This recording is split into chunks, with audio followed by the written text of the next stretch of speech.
Welcome to English Baba channel. Class 6 science का एक chapter है जिसका नाम है एयर अराउंड अस। आज हम करेंगे इसके एनसीईआरटी सॉल्यूशन और क्वेश्चन आंसर। तो जल्दी से वीडियो को लाइक कर दो। आई होप चिल्ड्रन आपने वीडियो को लाइक कर दिया है और अभी तक चैनल को सब्सक्राइब नहीं किया तो सब्सक्राइब कर दो सो दैट आपको हमारे सारे अपडेट्स मिलते रहें। क्वेश्चन नंबर 1 देखिए, what is the composition of air. Air मतलब हवा। हवा में क्या क्या चीजें हैं? सो आंसर कैसे लिखोगे आप? Air is mixture of. Air में नाइट्रोजन भी है, ऑक्सीजन गैस भी है, कार्बन डाइऑक्साइड भी है, वाटर वेपर्स मतलब जो पानी की छोटी छोटी बूंदें होती हैं वो भी है, और कुछ अदर गैसेस भी हैं। तो इस तरह से अगर आप आंसर लिखोगे तो आपको फुल मार्क्स मिलेंगे। नेक्स्ट क्वेश्चन देखिए, which gas in the atmosphere is essential for respiration. Children, जब आप रिस्पायर करते हो, सांस लेते हो, ब्रीदिंग करते हो, तो आप कौन सी गैस लेते हो? आप लेते हो ऑक्सीजन, है ना, और निकालते कौन से हो? Carbon dioxide. ठीक है, तो आप आंसर में बस वन वर्ड में लिख दोगे oxygen, OXYGEN। Next, how will you prove that air supports burning. Question पूछ रहा है आप कैसे प्रूव करोगे कि जो एयर है वो सपोर्ट करती है बर्निंग को। तो इसके लिए आप फिगर में इस एग्जांपल को देखो। हम दो कैंडल लेंगे, कैंडल नंबर ए और कैंडल नंबर बी। दोनों कैंडल को जला देंगे। ठीक है, दोनों कैंडल को हमने जला दिया। अब हम क्या करेंगे, एक कांच का ग्लास लेंगे और एक कैंडल के ऊपर रख देंगे। जैसे ही हम ये प्रोसेस करेंगे, थोड़ी देर बाद हम देखेंगे जिस कैंडल के ऊपर हमने कांच का ग्लास रखा था वो कैंडल बुझ जाती है, एक्सटिंग्विश हो जाती है। तो इस एक्टिविटी से ये प्रूव हो जाता है, क्योंकि इसको एयर नहीं मिली तो बिना एयर के ये बुझ गई। तो इससे ये एक्टिविटी में ये प्रूव हो गया कि एयर की जरूरत है बर्निंग के लिए। तो आंसर कैसे लिखोगे? To prove this we take two candles and light them.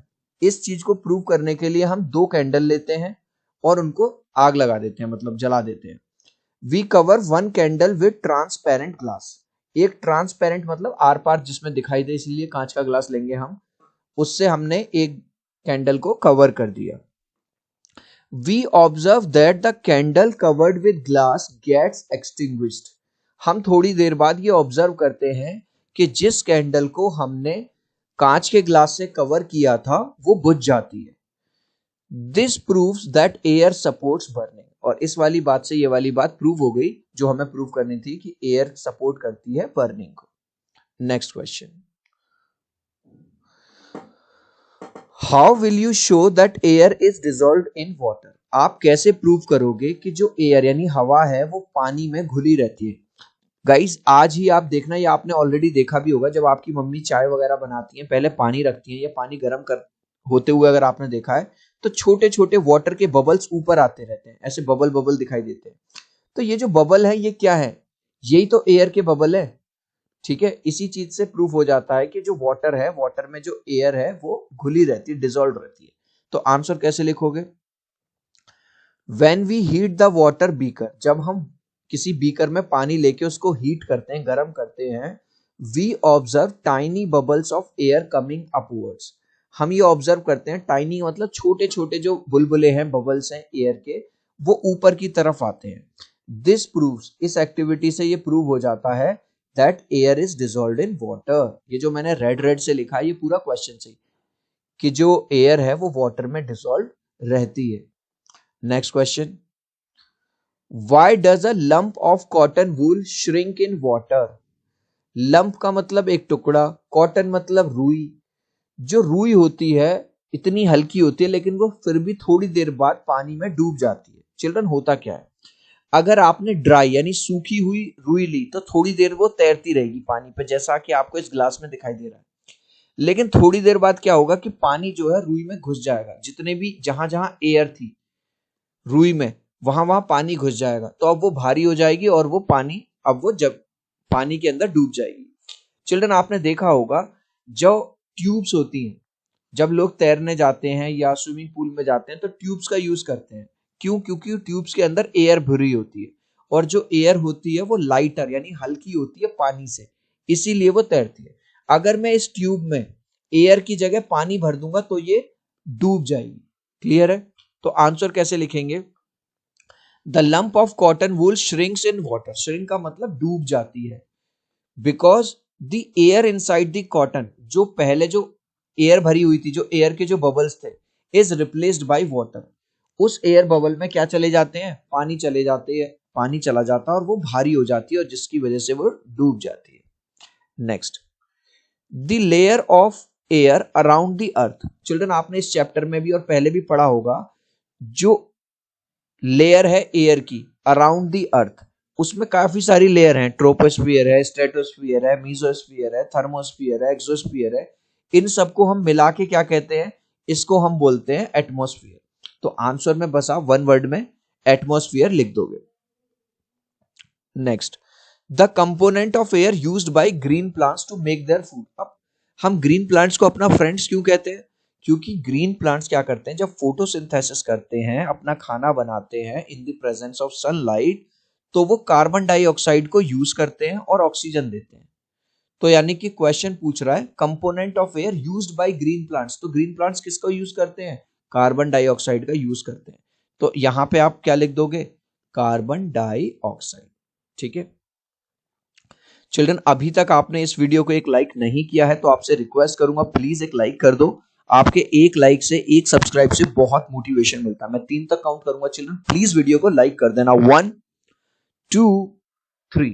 I hope children आपने वीडियो को लाइक कर दिया है, चैनल को सब्सक्राइब कर दिया। Thank you guys. Next question,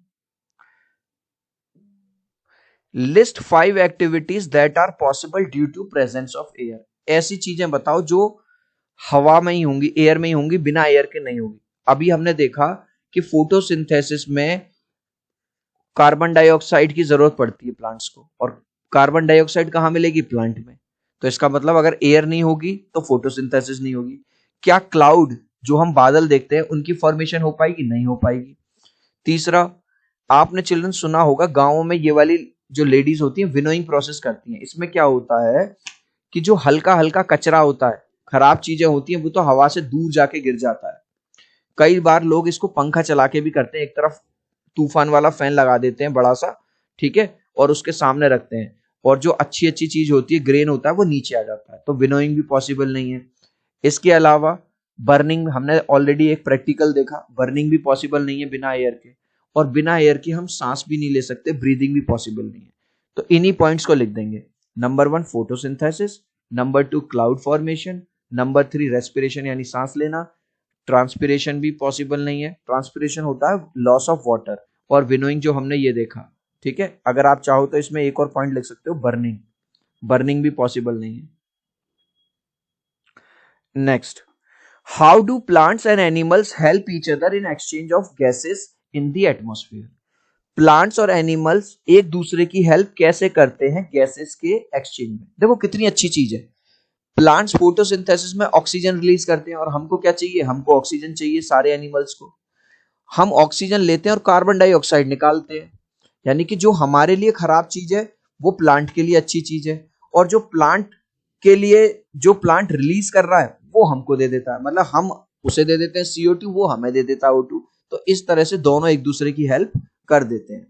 तो आंसर कैसे लिखोगे, animals use oxygen for breathing. भाई हम किस में सांस लेते हैं, आप और मैं, हम ऑक्सीजन का यूज करते हैं जो कि एयर में होती है, एंड रिलीज कार्बन डाइऑक्साइड, और हम क्या रिलीज करते हैं, कार्बन डाइऑक्साइड को हम रिलीज करते हैं। While in photosynthesis plants use carbon dioxide, जबकि फोटोसिंथेसिस में प्लांट्स कार्बन डाइऑक्साइड का यूज करते हैं और ऑक्सीजन को रिलीज करते हैं। तो इस तरह से 10, अब ये देखो 10 के बाद पूरी पूरी ये वाली है, plants and animals, plants and animals help each other in exchange of gases. इस तरह से प्लांट्स और एनिमल्स एक दूसरे की हेल्प करते हैं गैसेस के एक्सचेंजेस में। चिल्ड्रन, इस लास्ट क्वेश्चन का आंसर आप मुझे दोगे कमेंट सेक्शन में, देखूंगा कितने बच्चे राइट आंसर देंगे। Dash is mixture of nitrogen, oxygen, carbon dioxide, water vapour. तो ये हमने स्टार्टिंग में पढ़ा था, यहां पे क्या आएगा, air is mixture of nitrogen, या water is mixture of nitrogen, oxygen, carbon dioxide, या नन। आप चाहो तो अपने आंसर में कमेंट में A, B या C लिख देना, मैं समझ जाऊंगा। सो आई होप मेरा ये छोटा सा वीडियो आपको बहुत अच्छा लगा होगा। प्लीज वीडियो को लाइक कर दो, चैनल को सब्सक्राइब कर देना। अब हम मिलते हैं अगले वीडियो में, बाय बाय।